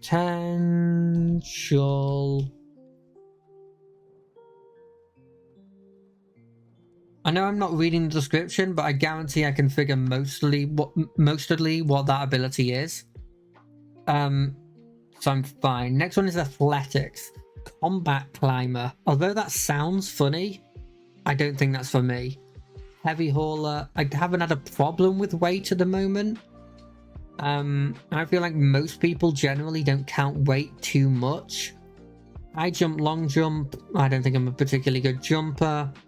Titan wrestler. I don't think I'm a particularly good wrestler. Underwater marauder. Would make sense for me to be good at that kind of stuff. I'm not a crafting boy. I'm not a deception boy, although it might be something I take later. I am a diplomacy boy though. Earn income by searching for deals. Maybe I would be good at that. That's a potential. We're putting that as a potential. Potential bargain hunter. Group impression. Make an impression on multiple targets at once. Again, that does make sense for my character. We'll put that as a potential. Potential group impression. Already have hobnobber. It always sounds like I'm saying something rude when I say that. This would be level 2, so I could take glad hand, which actually means I could have taken powerful leap and rapid. But I don't think they're useful, but I could have taken those. I could have taken the acrobatic one as well. Crawling fast, again, not particularly useful, but it is something I should know about. Oh no, I can't take them because I wouldn't be expert, right? When do things change to Like, when do things get upgraded?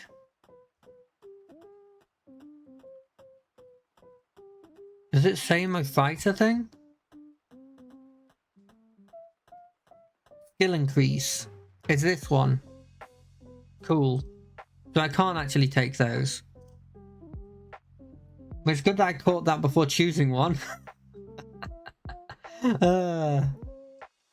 What's the only other thing I've got? I've got a law skill, so I could train myself even more into alcohol, but that kind of is the logic as I'm moving away from that society. But that stuff. But speaking of society, let's have a look at society. Noble society wouldn't really be going to a tavern. Multilingual's a potential. I would potentially maybe have picked up some languages in my life.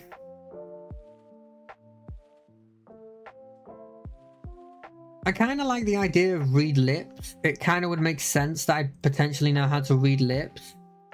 So I'll put potential read lips.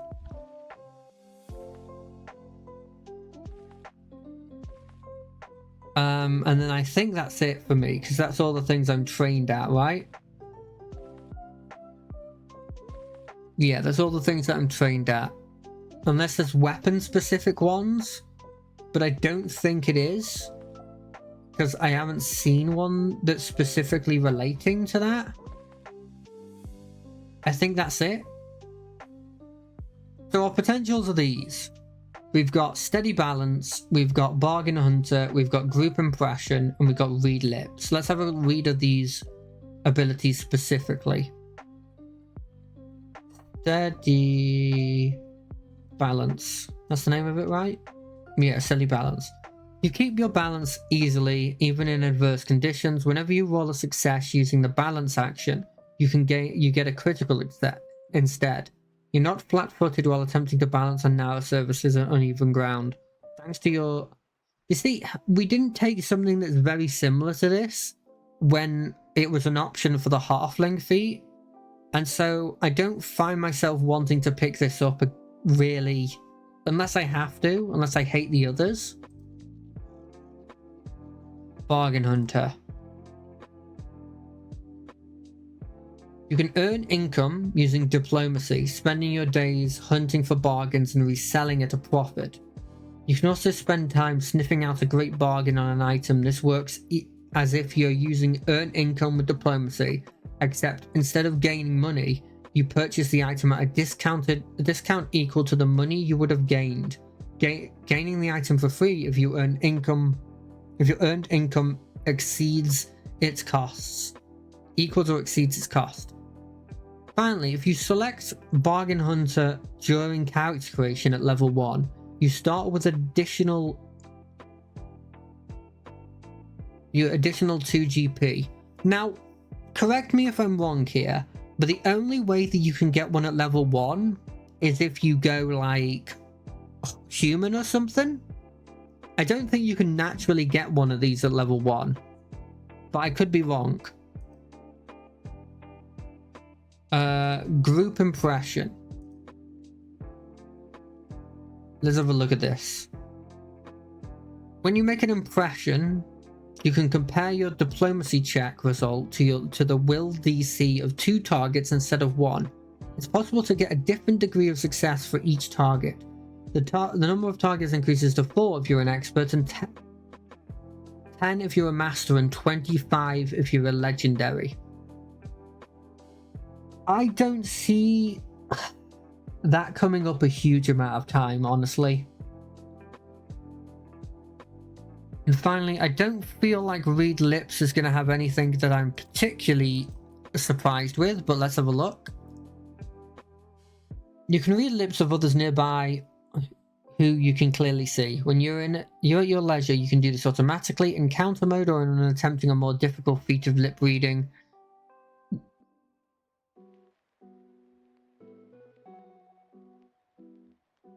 You automatically identify increases to 4 if you're an expert.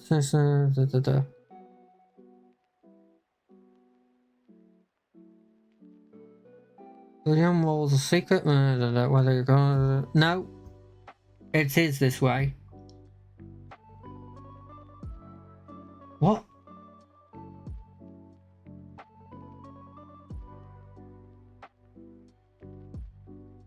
Where does this appear? It should appear here, right? Oh, okay. I didn't read further. When you're fascinated, lip reading, a difficulty of lip rating, you're fascinated and flat-footed during each round in which you focus on lip reading and focus on lip movements, and you must succeed in a society check to successfully read someone's lips. In either case, the language read must be one that you know, obviously. If you are deaf or hard of hearing and have reed lips, you recognize the lip movements from the spoken form of your language. You also speak the spoken form of your language clearly enough for others to identify. I kind of like that one.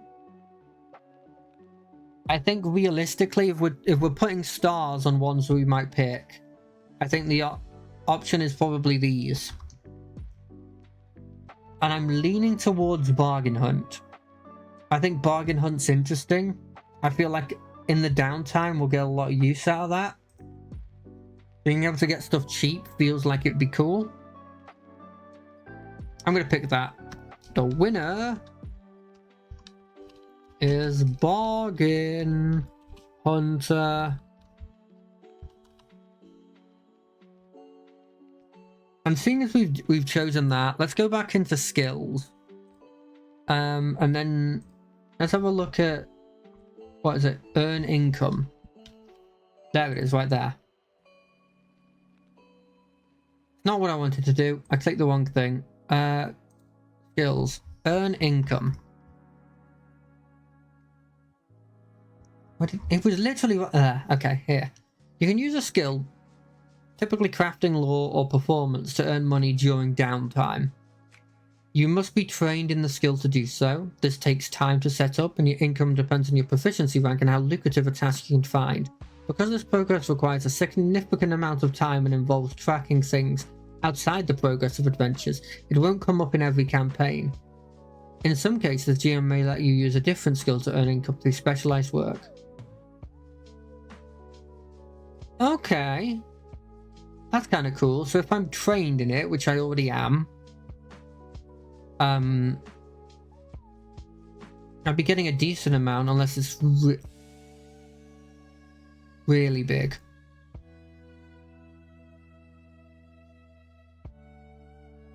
Okay, yeah, I like that. So that's what we'll do for Fighter level 2. We'll take Bargain Hunter. At level 3, we gain your proficiency with will save increases to expert. When you roll a success on a will save against a fear effect, you get a critical success instead. Cool. That's fine. In addition, anytime you gain the frightened condition, reduce its value by 1. You also gain a general feat. Every 4 levels, you gain a general feat. General feat as listed in chapter 5. See, I didn't think the general feats were particularly interesting. Like, these don't interest me that much. Unless you can choose a skill feat, but I feel like it would have specified that. They feel like they're very into specifying stuff.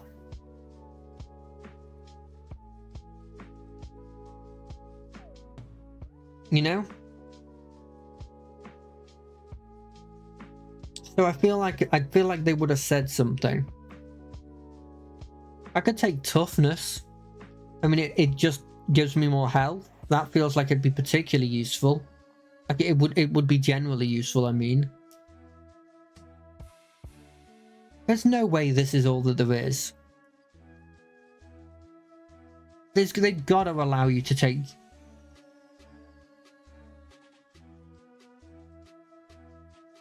Let me have a read of this again.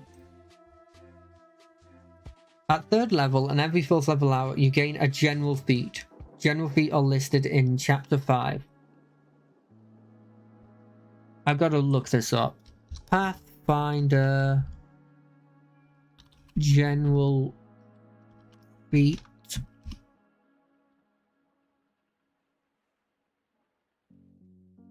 Mean general skill feat? Question mark.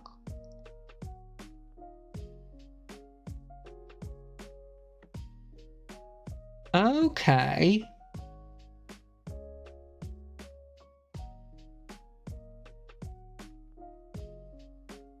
Let me just read this a bit more.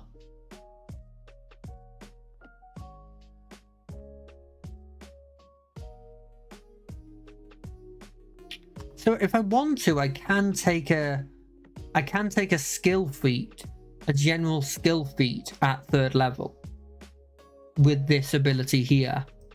But it says generally a general feat is more powerful. But when I look at the general feat, like I've had a look through these and I'm not particularly like thrilled with any of them.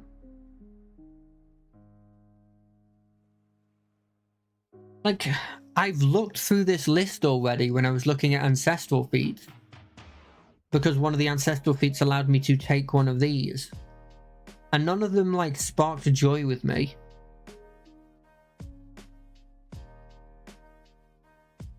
And because of the timing, I would have expert in something of my choice, so I could start taking these expert feats, right? I could start taking, like,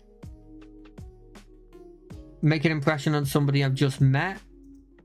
Like, I could start taking, look at society. I could leverage connections and favors.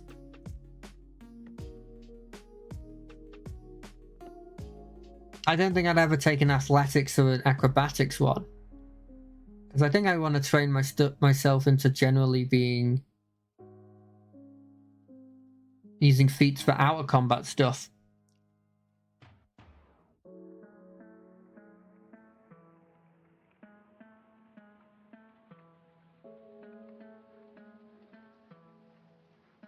But again, none of them particularly spark joy. I'll have a look at the society feat connections just to see if it's anything cool.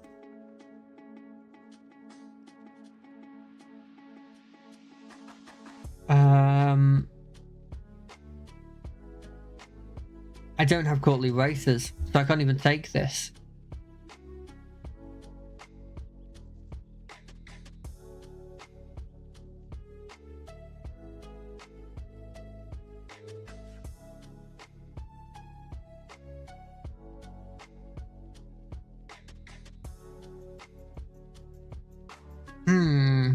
This is actually the harder decision that I would actually thought. What about Glad Hand? How good is Glad Hand? Well, I don't have that. No, Glad Hand's fine. You're being a dingus there. When you meet someone in a casual or social situation, you can immediately attempt a diplomacy check to make an impression on that creature rather than needing to converse for 1 minute.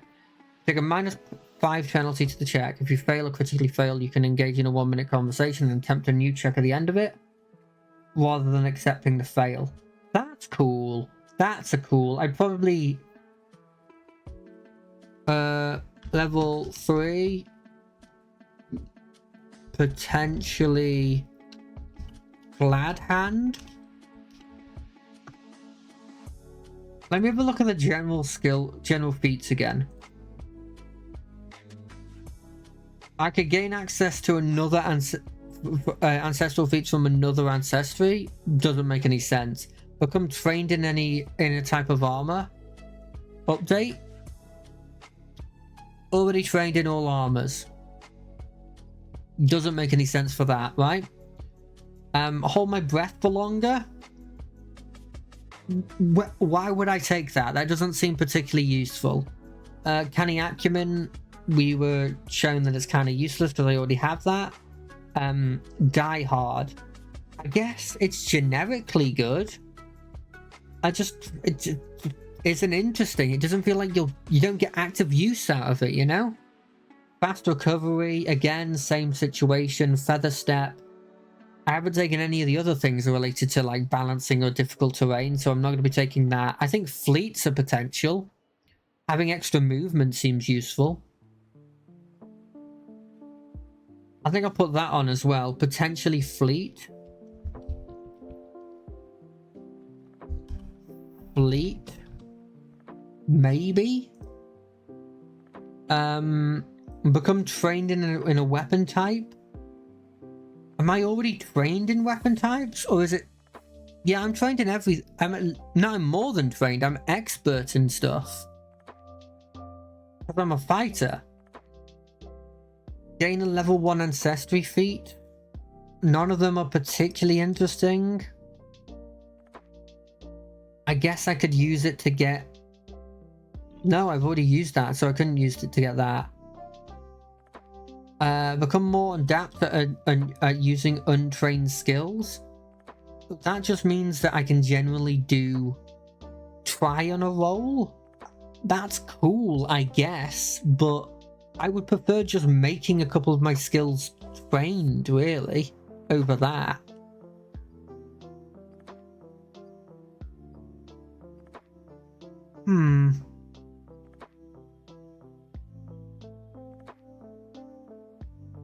So none of these particularly spark my interest.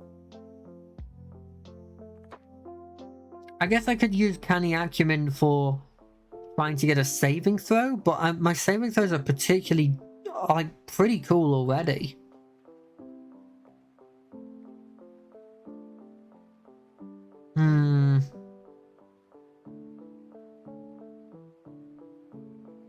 I think my choice is between. I tell you what. Let me have a quick look at the athletic stuff again. Yeah, none of it's particularly interesting, and the acrobatic stuff again is none of it's particularly interesting.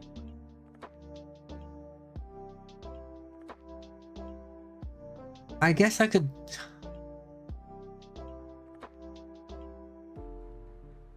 No, I think that's. Let me do it halfling it. Not halfling again, the fighter. So at the same time as this, that I'm getting the general feat, I'm also getting the skill increase. So I could train myself in something I'm not previously trained in, and then take the skill feat for it. You know what I mean? So I could choose literally anything that requires trained. So does that change my interest in these skill feats? Not skills. Realistically, I wouldn't be taking arcane. I wouldn't be taking. I could be taking crafting. Crafting's kind of cool. I could take crafting, blacksmithing maybe. To give me some repairing items quickly thing, that would be kind of cool. I think deception's definitely a possibility.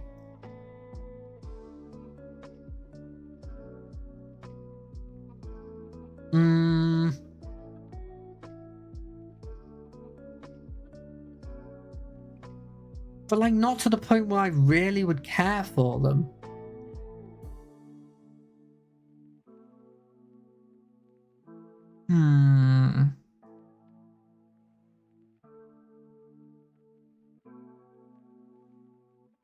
I mean, this one's pretty good. Prevent critical failures when earning income. But the thing is, I don't think I'll be using earning income for earning income. Does that sound weird?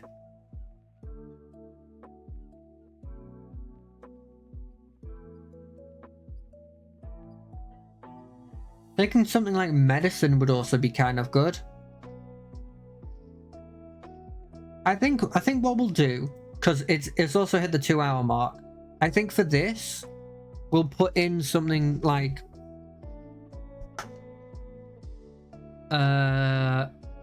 subject to what I think our group would need, because that's sort of what I feel like. Because if we need somebody with medicine, I'll just up medicine to trained and take one of these feats that heal myself in battle or something, become a battle medic or something. If we don't particularly need that, or we're really failing on a specific aspect, I'll just up that and do it, right?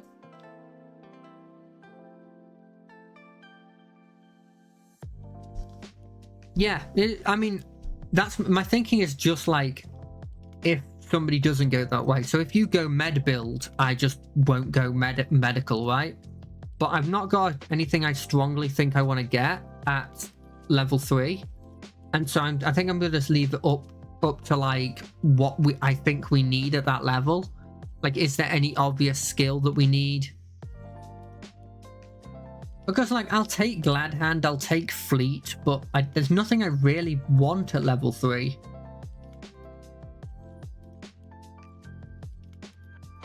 Nothing really strikes out as like something I want.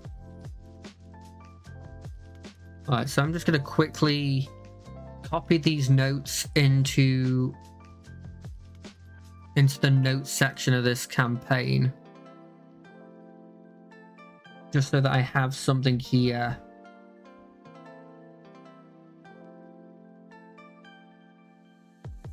You know what? Let me just get rid of the stuff.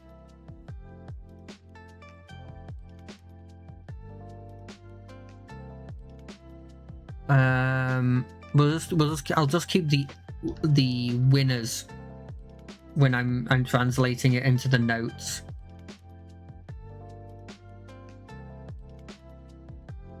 Because I feel like the ones where we've come to an actual conclusion on, I don't think I need to really look into anymore. Like these ones. Cool. Well, that was fun to do on stream. I think it was just kind of nice to casually do, and it definitely, when I was thinking of what I wanted to do on this stream, I was thinking of all these games I wanted to play, and I was like, actually, what do I actually have this active interest to do when I need